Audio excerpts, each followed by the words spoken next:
Allahu Akbar. Alhamdulillahi Rabbil Alameen. Allahumma salli ala Sayyidina Shafi'ina Mawlana Muhammad wa ala alihi wa ashabihi wa azwajihi wa dhurriyyatihi wa ahli baytihi ridwanullahi ta'ala alayhim ajma'in.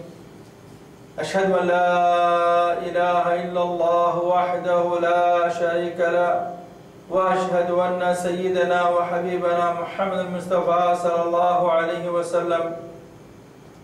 السلام عليكم ورحمة الله تعالى وبركاته. معزز سامعین الکرام، آپ کے سامنے سلسلہ اسماء اللہ الحسنى کی تفسیر کا سلسلہ اور ان کے چند مختصر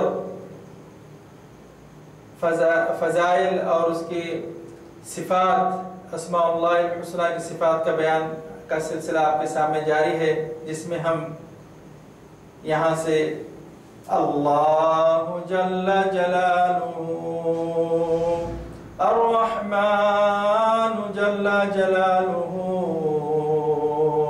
الرحیم جل جلالہ، الملک جل جلالہ،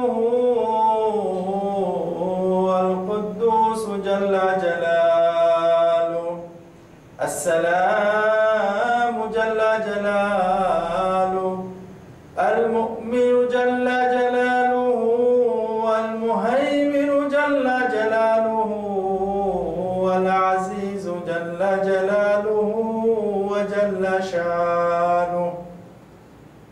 آج آپ کے سامنے اسم اللہ العزیز، اسماء اللہ الحسنى، اللہ عز و جل کے 99 نام قرآن پاک میں نازل ہوئے ہیں، جن میں ایک ہی اللہ سبحانہ و تعالی کی ذات ہے اور وہ ہے اللہ.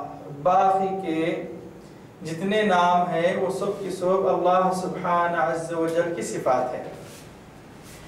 عزیز اس کو کہتے ہیں جو بے مثال ہو، بے نظیر ہو اور سب پر غالب و قاہر. ذات عزت ہے اور عزت ہی اصلی بقا ہے. اسی لیے مسلمان تمام عالموں کے جو اس کے دین عزیز کے مخالف ہیں اور تمام مذاہب دین اسلام کے مخالف ہیں اور اس کو عزیز نہیں رکھتے، اس کے باوجود وہ بندہ اللہ تبارک و تعالیٰ کو عزیز رکھتا ہے. اسی لیے مسلمانوں کو جنت میں عزت ملے گی. اور رسول کریم صلی اللہ علیہ وسلم کی عزت بھی حیات اخروی سے ہے، جو نور نبوت سے ان کو حاصل ہے. آپ صلی اللہ علیہ وآلہ وسلم کی رسالت بقا سے باقی ہے. اسی وجہ سے اللہ تبارک و تعالی نے آپ کو نازل کیا. اور اسی لیے العلماء ورثۃ الانبیاء، علماء انبیاء کے وارث ہیں، کیونکہ علم ان کو وراثت میں ملا ہے. عام طور پر ہم عزیز کا مطلب چاہنے والا یا چاہتا ہے جانتے ہیں، اور کوئی خاص شخصیت کو بھی کہتے ہیں، مثلا وہ میرے عزیز ہے یا عزیز و اقارب وغیرہ. دراصل عزیز کا مطلب یہاں یہ ہے کہ اللہ سبحانہ و تعالی غالب و غلبے والا اور کنٹرول والا ہے. عزیز تو ہم جیسا جانتے ہیں عزیز و اقارب، وہ میرے بہت عزیز ہے، ہاں وہ ان کو عزیز ہے. عزیز کا مطلب سے مراد یہ نہیں کہ چاہنے والا، بلکہ اللہ سبحانہ و تعالیٰ کا جو نام عزیز ہے اس کا اصلی مطلب یہ ہے کہ اللہ سبحانہ و تعالیٰ کنٹرول کیا ہوا ہے، قابو والا ہے. اور عزیز اسی سے ماخوذ ہے. ہم بھی کسی کو میرا عزیز کہتے ہیں، یعنی اس عزیز کے کردار میں کوئی کمی نہیں رہتی ہے. مخلص ہونے کی وجہ سے عزیز کہ عزت غالب آ جاتی ہے، اسی لیے اس کو عزیز کہتے ہیں۔ دراصل عزیز وہ ذات باری تعالیٰ ہے، اور اس کا مطلب یہ ہے کہ وہ ہر چیز پر غالب اور تمام کائناتوں پر غلبے اور قابو والا ہر طریقے سے، جیسا کہ قرآن پاک میں کئی مرتبہ آیات کے مفہوم کے ساتھ عزیز الحکیم وارد ہوا ہے، اور هو اللہ الخالق البارئ المصور له الاسماء الحسنى يسبح له ما في السماوات والارض وهو العزیز الحکیم۔ حقیقی رب اللہ سبحانہ و تعالیٰ ہی ہے، اور وہی سب کو پیدا کرنے والا ہے، نیا پیدا کرتا ہے اور صورت بناتا ہے، چہرہ بناتا ہے، اور اسی کے لیے اچھے نام اور اچھی صفات ہے، اور اسی کی اللہ تعالیٰ کے لیے ہی تسبیح اور تحلیل ہے۔ جیسا کہ تسبیح زمینوں اور آسمانوں والے کرتے ہیں، جن کا سننے والا اور نوازنے والا۔ اللہ سننے والا سے مطلب جو وہ تسبیح کر رہا ہے، تو ہم جب اللہ سبحانہ وتعالیٰ کی کیوں تسبیح کرتے ہیں، کیوں ڈرتے ہیں؟ وہ غالب ہے، عزیز ہے، اور کیسا ہے؟ عزیز الحکیم، حکمت کے ساتھ ہم کو چاروں طرف سے گھیرا ہوا ہے۔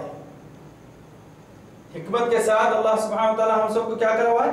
گھیرا ہوا ہے، اور ہم اس کی تسبیح اس لیے کرتے ہیں کہ اللہ سبحانہ وتعالیٰ کی خوشنودی حاصل ہو، اور اس کے غلبے غضب سے ہم کو نجات ملے، اور غلبے رحمت سے کیا ہو؟ ہم اس کے عزیز بنے۔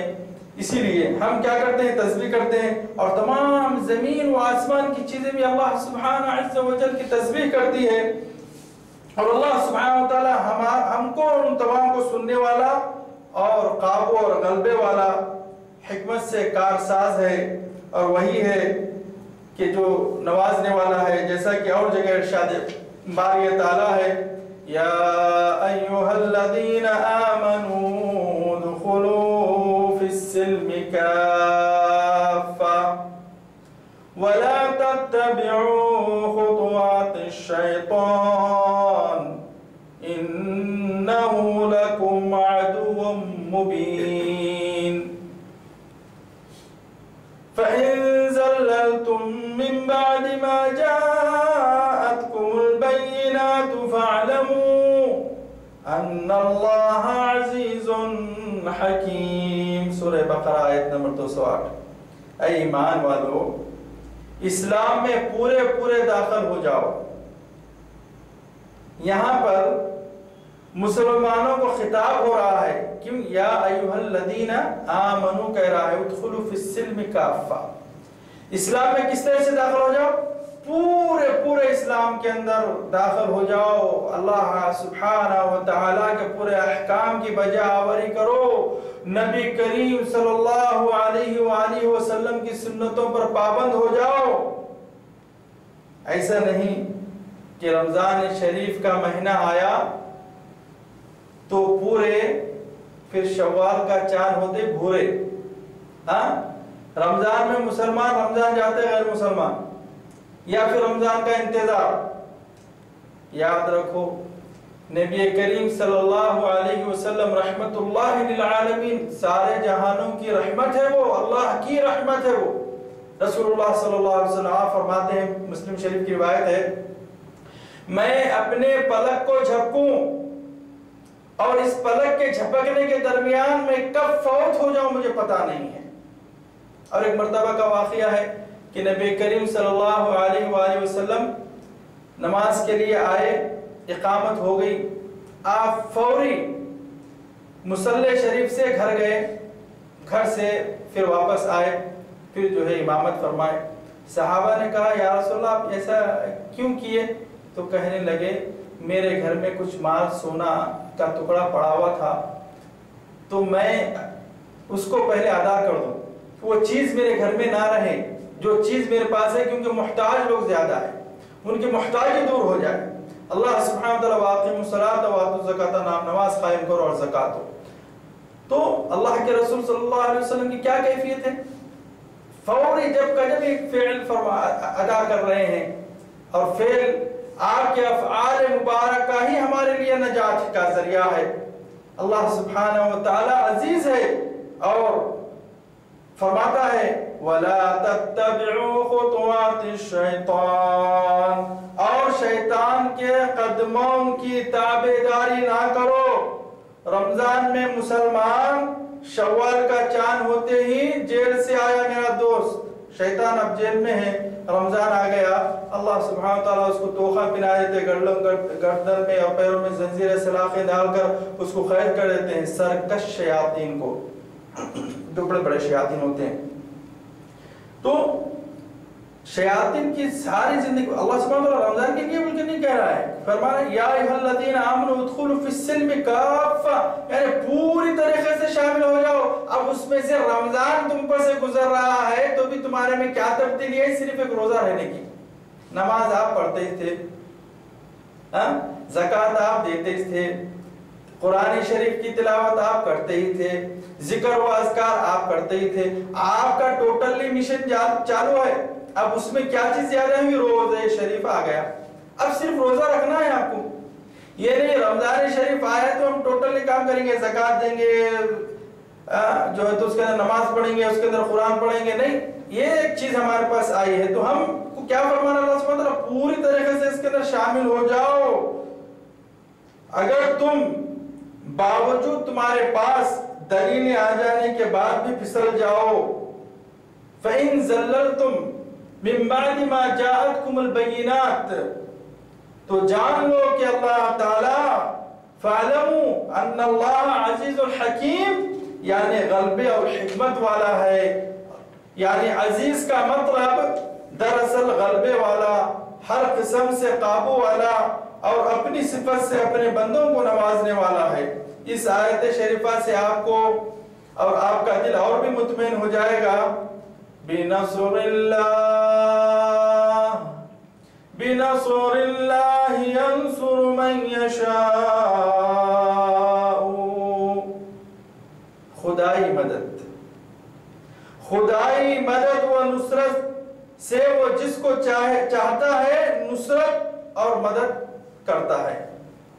وَهُوَ الْعَزِيزُ الرَّحِيمُ، سورۃ الروم کی پہلی آیت شریفہ ہے یہ، بِنَصْرِ اللَّهِ يَنْصُرُ مَنْ يَشَاءُ۔ اب نصرت ملے تو کیسا ملنا؟ کامیابی ملنا ہے آپ کو تو کیسا ملنا؟ اللہ سبحانہ وتعالیٰ پورے خوابوں کے ساتھ، حکمت کے ساتھ آپ کو جو ہے وہ کامیابی سے ہمکنار کراتا ہے۔ اصل غلبہ اور مہربانی وہی اللہ تبارک و تعالی، یعنی چاہنے والا اسی کو ہے اور وہی ہم کو چاہتا ہے اور ہم اس کو چاہتے ہیں، اسی لیے کہ اس کی غلبیت ہی ایسی ہے کہ اس سے ہمارا چھٹکارا محال ہے، اور جب ہم اس کو چاہنے میں کامیاب ہو گئے تو نتیجہ یہ ہے کہ مہربان ہو کر نصرت اور کامیابی کے غلبے سے نواز رہا ہے۔ اللہ سبحانہ و تعالیٰ کی کتنی نوازشیں ہیں کہ آج ہم پرسکون ہیں، ہمارے گھروں میں جو تو اللہ کے فضل و کرم سے رزق بھی ہے، ہم صاحب اولاد بھی ہے، صاحب مال بھی ہے۔ دوستو رسول اللہ صلی اللہ علیہ وسلم فرماتے ہیں تم کبھی بھی اپنے سے کم درجہ لوگوں میں بیٹھا اٹھا کرو، اپنے سے بڑے لوگوں میں جا کر بیٹھے تو کیا ہوتا؟ ارے ان کے پاس یہ ہے، ان کے پاس یہ ہے، ہمارے پاس نہیں ہے۔ اگر آپ یہ اس کے بجائے آپ اس سے کم لوگوں میں گئے تو کیا ہوتا ہے؟ کیا ہوا بھائی؟ پریشان ہیں کیا؟ کتنے پیسے ہونا؟ آپ 1000 روپے کے مالک ہیں، اب اس کو ہونا کتنے ہیں؟ 20-25 روپے ہونا ہے، لے 20-25 روپے۔ آپ کیا ہو گئے؟ آپ بڑے ہو گئے۔ اگر آپ 10,000 روپے والے کے لے گئے تو انہیں پریشان ہے، وہ تو دیتے آپ کیا ہے کیا بات ہے؟ ارے بھائی ہماری گاڑی خراب ہو گئی ہے، گاڑی کو پیسے دینے کے واسطے سے نہیں ہے۔ تو آپ کیا کرنا ہے؟ اپنے سے کم درجہ لوگوں کے اندر جایا کرو تو اس سے ناشکری کی عادت نہیں پڑے گی۔ جب اپنے سے کم درجے والے لوگوں میں بیٹھیں گے تو الحمدللہ بولیں گے، والشکر للہ بولیں گے اور اللہ سبحانہ وتعالیٰ کا شکر ادا کریں گے، اور ہم جو ہے ہم سے کم درجے لوگوں کی جو تو مدد کریں گے تو ہمارے دل کو تسلی بھی ہوگی، راحت بھی ہوگی، اور اپنے اندر ایک بڑا پنا بھی آئے گا اور اللہ سبحانہ وتعالی عزت سے بھی نوازے گا، اور تمام قسم کی عزت سوائے رب العزت کے کسی کو لائق و سزاوار نہیں ہے۔ اللہ سبحانہ وتعالی یا اللہ یا عزیز یا اللہ، اے غالب اور غلبے والے، یا عزیز یا غفار، غلب رحمت سے ہماری مغفرت فرما، یا عزیز یا رحیم، بعز عزتک یا عزیز یا اللہ، تیرے غلب عزت سے، جاہ و جلال و شان سے ہماری مغفرت فرما، یا عزیز یا علیم، اے غالب اور دانا، ہم پر قابو رکھنے والے اور ہم کو جاننے والا تو ہی ہے یا رب العالمین، ہمارے گناہوں کو معاف فرما، ہماری مغفرت فرما یا رب العالمین، ہم تمام مسلمانوں کو ایک اور نیک اور سمجھدار بنا، تیری محبت اور قرآن شریف کی تلاوت، نبی کریم صلی اللہ علیہ وآلہ وسلم کی سنتوں سے محبت، اور ان کے صحابہ اور تابعین جنہوں نے دین اسلام کو نکھارا ہے، سنوارا ہے، اس سے محبت رکھنے کی توفیق عطا فرما۔ اللہ سبحانہ وتعالی ہمیں تمام گناہوں سے محفوظ رکھتے ہوئے یا رب العالمین ہماری مغفرت فرما۔ وصلی اللہ تعالی علی خیر خلق سیدنا محمد وآلہ وصحبہ اجمعین، والحمد للہ رب العالمین۔